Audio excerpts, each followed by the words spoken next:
Hi folks, JJ here with San Juan Waterworks. Today we're going to talk about repriming a pump. If you have a pump that's not moving water, one of the first things that you need to try is repriming that pump.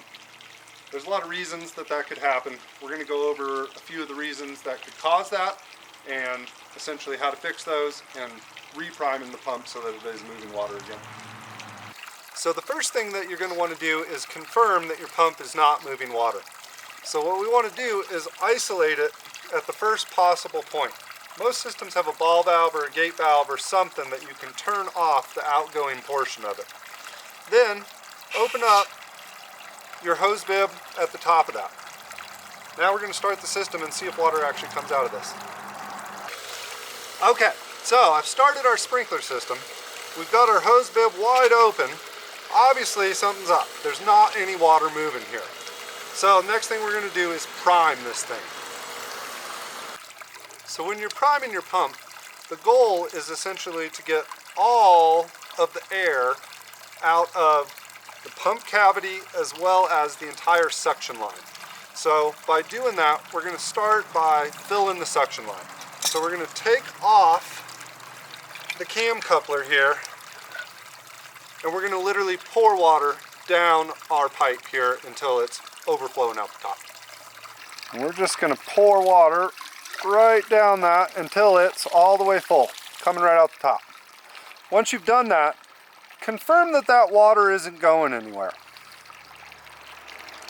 If there's a problem with the foot valve, this water would leak down through. What we want to see is the foot valve is holding that water back. If we do see this water slowly leaking down, it means we have a problem with our foot valve. So let's take a look at what that would entail to clean and look at that. So here's the other end of our suction line. This is the piece that's actually in the water. This is what we call the foot valve. Its job is a one-way valve that only lets water move in towards the system and holds it back from actually moving back out, holding our prime. So there's a plunger system in here. This is essentially a screen.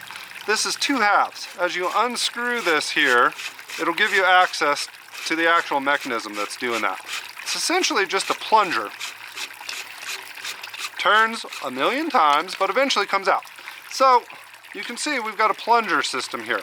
This plunger rests on the inside of this.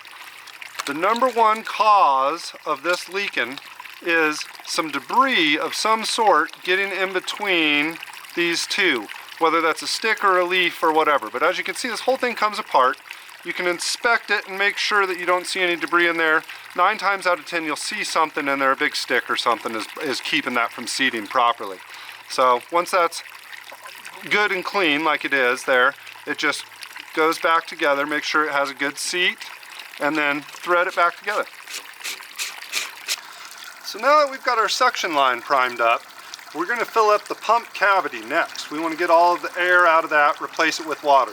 Easiest way to do that is to go right in through the port that the suction line plugs into.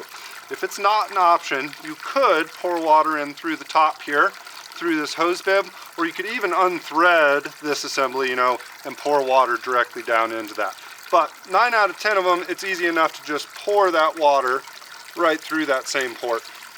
And you're just going to continue filling that until you're sure that you've got water through that entire cavity. You'll see it start pouring out the end here once you do get it all the way filled up. We can just do a little cut to that, I guess.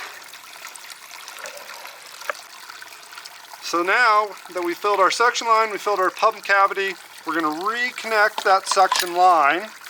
Try to keep as much water in there as you can. And then make sure that those cam buckles get all the way secure. So now that we've got our pump all primed up, we're ready to fire it up and get some water moving. Probably the most important part of priming this thing is to start it with water going absolutely nowhere. Make sure that you have your outgoing side totally shut off, as well as your hose bib on the top. Okay, so I've started up our pump now. We've got water going nowhere, everything's turned off at this point.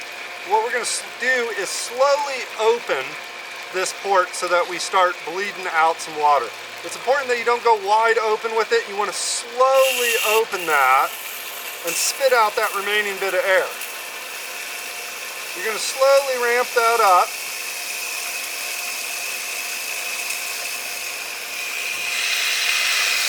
Until you've got it wide open. Ensure that there's no air, everything's moving just like it should. Now, you're ready to open it to the sprinkler system. Same thing here, as you open this ball valve, make sure you do it slowly. You never want to jam any of these wide open and let that water just fly into it full bore. Pump's up and running. We've confirmed that we've got water spray into the sprinkler system. We should be back in business.